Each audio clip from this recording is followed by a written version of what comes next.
يا أهلا وسهلا بيكم يا حبيبات القلب ويا رفيقات الدرب.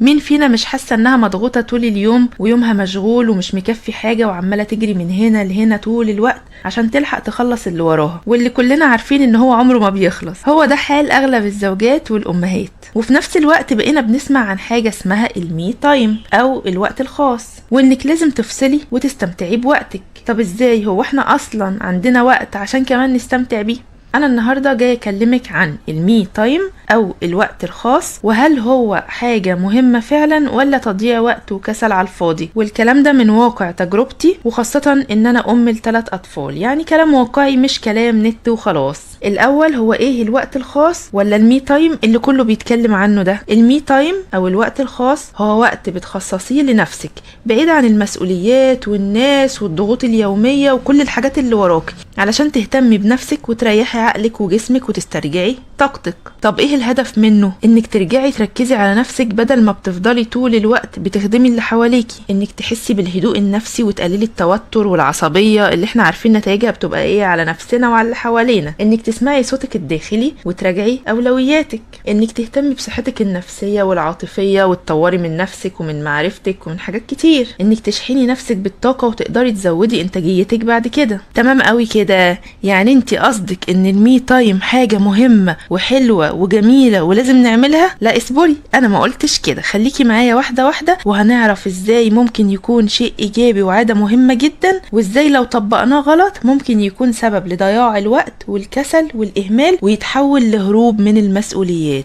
اول حاجة كده لازم تعرفي ان وقتك الخاص مش رفاهية، هو شحن بطارية علشان ترجعي تكملي حياتك بطاقة ونفسية احسن، مش علشان تهربي منها. تاني حاجة، بنحدد وقت واضح وثابت. اعملي لنفسك ميعاد كأنه شغل بتلتزمي بيه، مثلا 10 دقايق الصبح قبل ما تبدأي اليوم والولاد لسه نايمين، او 20 دقيقة بعد ما الولاد يناموا بالليل، بعد ما تخلصي بقى شغل يومك تقعدي مع نفسك شوية، او ساعة في اليوم، او ان شاء الله حتى ساعة يوم في الاسبوع، يكون اليوم ده ليكي انت عارفة ان هو يوم مش مضغوط ومفهوش مهام كتير عليكي. المهم في الموضوع ده كله ان الوقت ما يبقاش مفتوح من غير حدود علشان ما يتحولش لكسل. وطبعا بتراعي ظروف يومك وانت بتحددي الوقت اللي هتاخديه لنفسك. تالت حاجة بقى ان انت تحضري من قبلها الحاجات اللي هتعمليها في الوقت ده، لانك لو سبتيه مفتوح هتلاقي نفسك بكل بساطة بتقضي الوقت في السوشيال ميديا والموبايل او سرحانة بدون هدف. قبل ما تبداي كده اعملي قائمة صغيرة فيها الحاجات اللي انت بتحبي تعمليها في الوقت ده. لو الوقت قصير قوي، ايه الحاجات السريعة اللي هتريحك؟ زي مثلا هشرب قهوة، هشرب شاي بالنعناع، هقرأ قرآن، هعمل تمارين تنفس،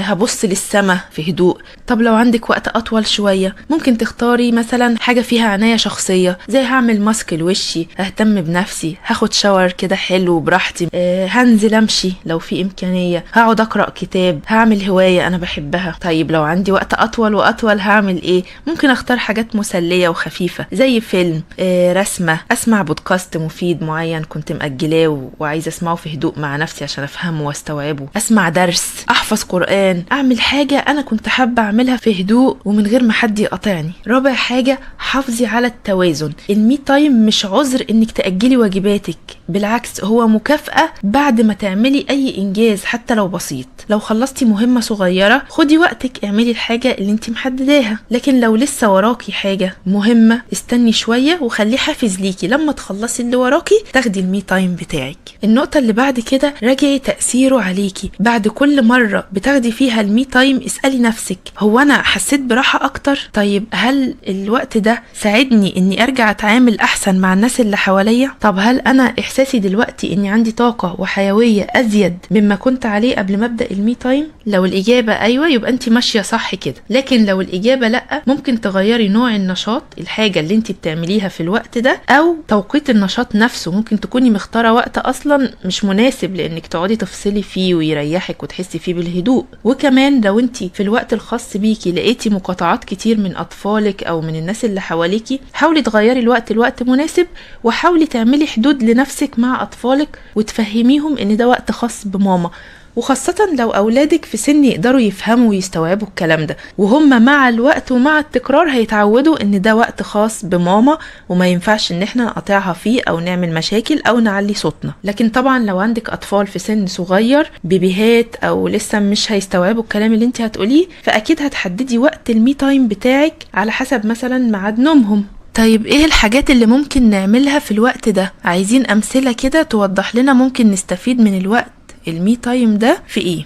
ممكن في الوقت ده تشربي حاجة دافية او ساقعة حسب الجو، وتقعدي في مكان هادي في بلكونتك جنب الشباك، في اوضة هادية كده بعيد عن الولاد. ممكن تسمعي قرآن او تسمعي درس ديني. ممكن تقضي الوقت ده في التدوين او كتابة مشاعرك.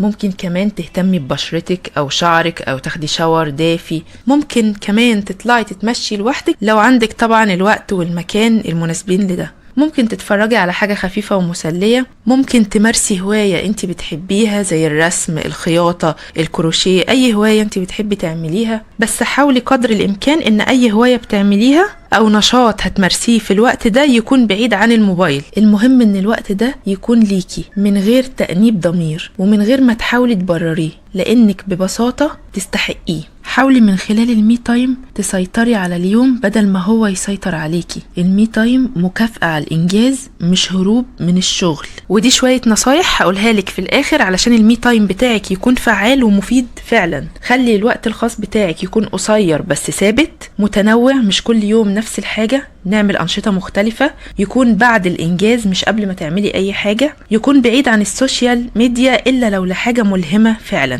وبس كده، ده كان الفيديو بتاع النهاردة عن المي تايم أو الوقت الخاص، وإزاي نخليه وقت فعال ومفيد وما يكونش وقت للكسل أو الهروب من المسؤوليات والحاجات اللي ورانا.